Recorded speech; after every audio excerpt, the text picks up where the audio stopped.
تو یہ تو خوش قسمت لوگ ہیں، یہ خوش قسمت لوگ ہیں۔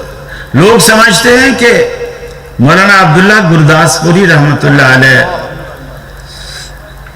وہ فرمایا کرتے تھے کہ میں نے کسی علاقے میں جلسے کے دوران کہہ دیا کہ بچوں کو پڑھایا کرو، علم حاصل کراؤ، تو ایک بابا بیچ میں کھڑا ہوا کہتا مولوی صاحب کیا ہم نے بچہ نو بھوکا مارنا ہے مولوی بنا کے؟ یعنی بچے جو ہوتے ہیں وہ اگر دین پڑھیں گے تو بھوکے مریں گے، آگے کوئی اسکوپ نہیں ہے ان کا۔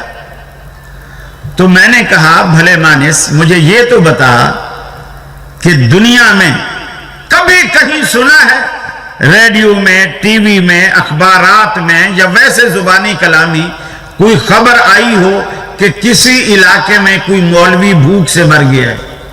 چلو میں آپ سے پوچھ لیتا ہوں، آج تک کوئی خبر سنی ہے کہ کسی علاقے میں مولوی بھوک سے مر گیا؟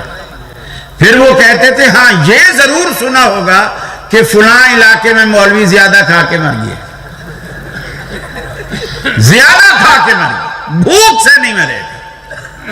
یقین مانیے میں صبح سے آیا ہوں اور جہاں مجھے ٹھہرایا ہوا ہے کسی بزرگ کا گھر ہے، میرا خیال ہے وہ کن کا گھر ہے؟ میرے بڑے بھائی ہیں حاجی اکرم صاحب، یہ ان کے بڑے بھائی ہیں حاجی اکرم صاحب، اللہ تعالیٰ انہیں غریب کی رحمت کرے۔ میں یعنی اتنے گھنٹے ہو گئے صبح سے لے کر اب تک، بمشکل کوئی 15-20 منٹ میں فارغ بیٹھا ہوں گا، ایک چیز جاتی ہے دوسری آ جاتی ہے، وہ چیز جاتی ہے تیسری آ جاتی ہے۔ ابھی یقین مانیے ناشتہ اٹھا کے گئے اور پھر بندہ پوچھنے آ گیا کھانا لاؤں، تو میں نے کہا ابھی جو کھانا تیار ہی تھا تو ناشتہ رکھنے کی کیا ضرورت تھی؟ خیر اب وہ اصل میں استاذ نے ہمیں نہا سکھلائی نہیں ہے اور یہ سب دین کی برکتیں ہیں۔ میں نے کہا لے آؤ کھانا یار، دیکھی جائے گی، لے آؤ۔ کھانا بھی لے آئے، ماشاءاللہ کیا بہترین چاپیں بنائی تھی انہوں نے، اللہ تعالیٰ ان کے گھر کو رحمتوں سے، برکتوں سے، فضل سے بھر دے۔ یہ صرف دین کی برکت ہے، صرف دین۔ اللہ کی قسم مجھے وہ وقت یاد ہے 79 میں جب میں کراچی گیا تھا، کوئی نہیں جانتا تھا، کوئی نہیں جانتا تھا، کسی کو پتہ ہی نہیں تھا یہ قاری خلیل کون ہے، کوئی بھی نہیں جانتا تھا، اور نہ میری وہاں جان پہچان تھی۔ کوٹ روڈ میں ایک مسجد ہے، کوٹ روڈ کے اوپر بڑی اہل حدیثوں کی مسجد ہے، میں اسٹیشن سے اترا، رکشے والے سے کہا کہ جو بھی اہل حدیثوں کی مسجد ہو مجھے وہاں لے جا۔ وہ مجھے اسی مسجد میں گیا، وہاں آپ کے فیصل آباد کے قریب ایک علاقہ ہے سمندری، حافظ ثناء اللہ ضیاء صاحب ہوتے ہیں، وہ اس وقت وہاں امام تھے۔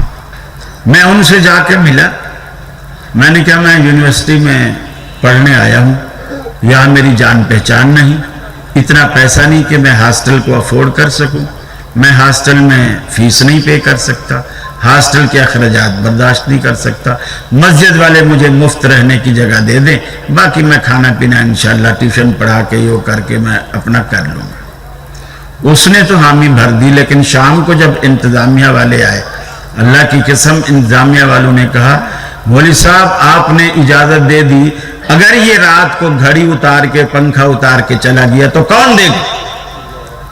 انہوں نے کہا آپ میری تنخواہ سے کاٹ لینا، آپ میری تنخواہ سے کاٹ لینا۔ میں وہاں رکا رہا 6-7 مہینے، اور آج وہ وقت ہے کہ وہی انتظامیہ جو کہتی تھی کہ کہیں یہ پنکھا نہ اتار جائے، گھڑی نہ اتار جائے، اللہ نے وہ وقت دکھایا ہے کہ کوئی چندہ کرنے والے آتے ہیں تو لوگ کہتے ہیں جاؤ قاری خلیل سے تزکیہ لکھوا کے لاؤ۔ یہ صرف دین کی وجہ سے، دین کی وجہ سے یہ عزتیں، یہ عظمتیں، یہ ترقیاں، یہ خوشحالیاں، یہ سب دین کی وجہ سے۔ میرے پاس ایک جگہ سے دوسری جگہ جانے کے لیے، جبکہ اس وقت کرایہ 8 آنے بسوں میں ہوتا تھا، کراچی کے اندر بسیں چلتی تھی، 8 آنے کرایہ ہوتا تھا، میرے پاس اللہ کی قسم وہ 8 آنے بھی نہیں ہوتے تھے، اور میں کھڑا رہتا تھا, گھنٹوں کھڑا رہتا تھا, کوئی موٹر سائیکل والا مجھے لفٹ دے کر پیچھے بٹھا لے, اور اب اللہ مجھے ہوائی جہاز سے بھیجتا. یہ صرف دین کی برکت ہے, دین کی. اور آپ کہتے ہو بچے پڑھائیں گے تو بھوکے مریں گے. یہ سب دین کی برکت. آپ تھوڑا سا آنکھیں بند کر کے ذرا تصور کرو, آپ کے بیٹے کی شادی ہو, یہی سٹیج لگا ہو, آپ کا بیٹا بھی بیٹھا ہو دولہا بن کے, اور نواز شریف آ جائے, زرداری صاحب آ جائے, عمران خان آ جائیں, اور یہ قمر جاوید باجوہ صاحب آ جائیں. ہر کسی کے ہاتھ میں نوٹوں کے ہار ہوں یا پھولوں کے ہار ہوں, وہ آپ کے بچے کے گلے میں ڈالتے جائیں. یقین مانیے صبح تو آپ علاقے والوں سے بات ہی نہیں کریں گے.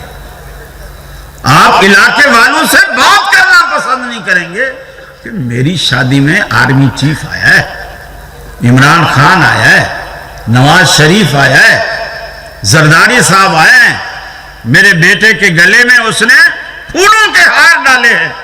لیکن آنکھیں بند کر کے تصور کرو اس عزت اور وقار کا بھی, اور اس عزت و وقار کا بھی جس دن اللہ رب العالمین ساری کائنات میں ساری دنیا جمع ہوگی, آدم علیہ السلام سے لے کر قیامت تک جتنے لوگ دنیا میں آ چکے, جتنے لوگ آئیں گے, وہ سارے موجود ہوں گے. بیچ میں کوئی دیوار, کوئی پہاڑ, کوئی درخت, کوئی چیز حائل نہ ہوگی. سب ایک دوسرے کو دور دراز تک دیکھ رہے ہوں گے. اس وقت اللہ تعالیٰ حافظ قرآن کے والد کو بلائے گا اور اپنے ہاتھ سے اس کے سر پہ تاج رکھے گا. اس عزت کا گمان تو کرو, ذرا سوچو تو صحیح, وہ کیا عزت ہے جو اللہ آپ کو دینے والا ہے. آپ کہتے ہو یہ مدرسے کے بچے ہیں, بس ایسے بچے اللہ رب العالمین ہر کسی کو دے, ہر کسی کو. یہ تو آپ کے لیے سچی بات ہے, اس وقت اس کی قدر ہوگی. آپ ایک بچے کو ڈاکٹر بنا کے دیکھ لیں, انجینئر بنا کے دیکھ لیں, پروفیسر بنا کے دیکھ لیں, جو مرضی بنا کے دیکھ لیں, لیکن وہ ڈاکٹر, وہ انجینئر, وہ پروفیسر آپ کو جنت میں نہیں لے جا سکتا, جنت میں نہیں لے جا سکتا. لیکن احادیث میں آتا ہے کہ حافظ قرآن کی سفارش سے اللہ رب العالمین, حافظ قرآن کی سفارش سے 10 ایسے بندوں کو جن پر دوزخ کا فیصلہ ان کے گناہوں کی وجہ سے ہو چکا ہوگا, اللہ معاف کر کے جنت میں داخل کرے گا. اور آج آپ کہتے ہیں یہ اس کا کیا فائدہ ہے, کیا سبب ہے. دیکھیے آج جو دنیا میں بڑے لوگ ہوتے ہیں نا, یہ جو جھنڈے والی کالی گاڑیوں میں گھومتے ہیں, وہ جب کسی جگہ جاتے ہیں, اسٹیج سے لے کر وہاں تک جہاں ان کی گاڑی رکتی ہے, وہاں تک ایک ریڈ کلر کا قالین بچھایا جاتا ہے, کارپیٹ بچھایا جاتا ہے تاکہ ان کے جوتے کو مٹی نہ لگے. وہ گاڑی سے, اور وہ بیچارے اتنے معذور ہوتے ہیں, گاڑی کا دروازہ خود نہیں کھول سکتے, گاڑی کا دروازہ خود نہیں کھول سکتے, زور لگتا ہے نا بھائی, اتنی طاقت تو ہے ہی نہیں بیچاروں کے, معذور ہے. بیٹھا رہے گا, ڈرائیور خود اٹھے گا, ادھر سے نکل کے بھاگے گا, اس کی طرف آئے گا, دروازہ کھولے گا, پھر ہاتھ سے اشارہ کرے گا, پھر سرکار باہر آئیں گے, اور پھر وہ ریڈ کارپیٹ پہ پاؤں رکھے گا اور وہاں سے چلتا چلتا چلتا اسٹیج پر آئے گا. ہم لوگ دیکھتے ہیں اور ہم کہتے ہیں یار کتنی عزت ہے اس بندے کی, کتنی عزت ہے. سچی بات ہے, میں سمجھتا ہوں وہ اس کی عزت نہیں ہے. اللہ تعالیٰ نے وہ کارپیٹ بچھا ہی اس لیے دیا ہے تاکہ اس کے ناپاک قدم میری زمین پر ہی نہ پڑے, زمین پر ہی نہ پڑے. آپ کہتے ہیں یہ اتنا عزت والا ہے, وہ اس پہ چل کے اسٹیج پر آتا ہے, آپ کہتے ہیں بڑی عزت والا ہے. آپ ذرا آنکھیں بند کر کے تھوڑا تصور کیجئے اللہ کے حبیب کیا فرماتے ہیں. آپ فرماتے ہیں جب دین کا طالب علم دین پڑھنے کے لیے اپنے گھر سے نکلتا ہے اور اپنے مدرسے میں، اپنی مسجد میں، اپنے اس ادارے میں پڑھنے جاتا ہے، اس کے گھر سے لے کر اس کے مدرسے تک اللہ کی رحمت کے فرشتے اس کے قدموں تلے اپنے پر بچھاتے ہیں۔